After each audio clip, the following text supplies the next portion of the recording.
नमस्कार विद्यार्थियों, हिंदी कक्षा में आप सभी का स्वागत है।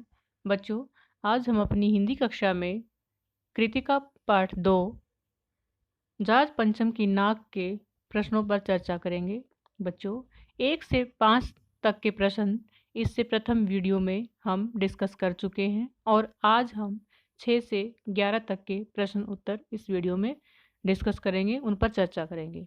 तो बच्चों, प्रश्न नंबर 6 है, प्रस्तुत कहानी में जगह जगह पर ऐसे कथन आए हैं जो मौजूदा व्यवस्था पर करारी चोट है।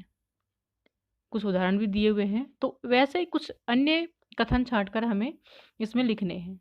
तो बच्चों, इसमें बहुत सारे ऐसे कथन हैं जो इनसे मिलते जुलते हैं, हम उनसे अपने चैप्टर से निकाल सकते हैं। जैसे, इंग्लैंड के अखबारों की कतरने हिंदुस्तानी अखबारों में दूसरे दिन चिपकी नजर आती थी। शंख इंग्लैंड में बज रहा था, गूंज हिंदुस्तान में सुनाई दे रही थी। किसी ने किसी से कुछ नहीं कहा, किसी ने किसी को नहीं देखा, पर सड़कें जवान हो गई, बुढ़ापे की धूल साफ हो गई। गश्त लगती रही और लाट की नाक चली गई। लाट मतलब मूर्ति। सभी सहमत थे कि अगर यह नाक नहीं है तो हमारी भी नाक नहीं रह जाएगी। तो इस प्रकार ये इस पाठ में मुख्य बिंदु थे। प्रश्न नंबर 7 है, मान सम्मान व प्रतिष्ठा का द्योतक है नाक। यह बात पूरी व्यंग्य रचना में किस प्रकार उभर कर आई है, लिखिए। बच्चों, नाक मान सम्मान व प्रतिष्ठा का द्योतक है। जॉर्ज पंचम की मूर्ति भारत पर विदेशी शासन का प्रतीक थी। कटी हुई नाक ब्रिटिश शासन के अपमान का प्रतीक थी। सच्चे देशवासियों ने इसको कभी महत्व नहीं दिया, लेकिन कुछ सरकारी अफसर जो इसको लगाने में जुटे हुए थे।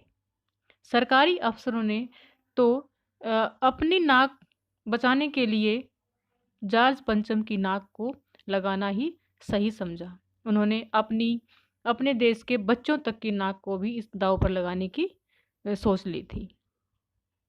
तो नेक्स्ट क्वेश्चन है बेटा, जॉर्ज पंचम की लाट पर किसी भी भारतीय नेता, यहाँ तक कि भारतीय बच्चे की नाक फिट न होने की बात लेखक ने किस ओर संकेत करना चाहता है। जॉर्ज पंचम की लाट पर नई नाक लगाने का प्रयास में भारतीय नेताओं ने भारतीय बच्चों की नाक में से चुनकर एक नाक फिट करने की बात सामने आती है, तो कोई भी नाक फिट नहीं होती। इसका कारण यह है कि भारतीय नेताओं एवं बच्चों की नाक जॉर्ज पंचम की नाक से बड़ी है। इसके माध्यम से लेखक यह संकेत देता है कि भारतीय नेताओं व बलिदान बच्चों का मान सम्मान जॉर्ज पंचम के मान सम्मान से बड़ा है। उन बच्चों की प्रतिष्ठा जॉर्ज पंचम की प्रतिष्ठा से बड़ी है, इसलिए उनकी नाक जो है जॉर्ज पंचम की नाक में फिट नहीं बैठ रही थी। अखबारों ने जिंदा लगने वाली खबर को किस तरह से छापा।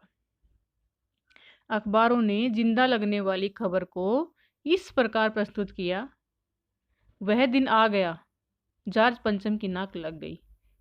जॉर्ज पंचम की नाक लगाई गई, यानी एक ऐसी नाक लगाई गई जो पत्थर की नहीं है। इसके आगे या पीछे अखबार में और कुछ भी नहीं छापा गया, बस एक बात कहकर उन्होंने अपना पल्ला झाड़ लिया, और वो था कि मूर्ति पर नाक लगा दी गई जो कि पत्थर की नहीं है। इसके अतिरिक्त अखबार में कोई खबर नहीं छपी। तो बेटा नेक्स्ट क्वेश्चन है, नई दिल्ली में सब था लेकिन नाक नहीं थी।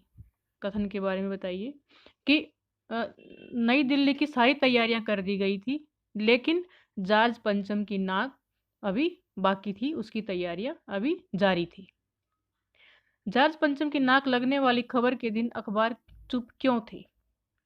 अखबार दिन भर के घटनाक्रम को छापता है, किंतु उस दिन देश भर में कहीं भी कोई उद्घाटन, सार्वजनिक सभा, अभिवादन कार्यक्रम, सम्मान पत्र भेंट करने के कोई भी समारोह, समाचार पत्रों को कुछ भी नहीं मिला। तो अखबार बिल्कुल चुप पड़े थे। दरअसल इस बात के कार्यक्रमों में मुख्य भूमिका सत्ता अधिकारी ही निभाते हैं। उन्हें भय था कि मूर्तिकार को जाज पंचम की लाट हेतु जीवित नाक चाहिए, कहीं ऐसा न हो कि यह नाक वाली खबर जो है वो गलती से अखबार में छप जाए।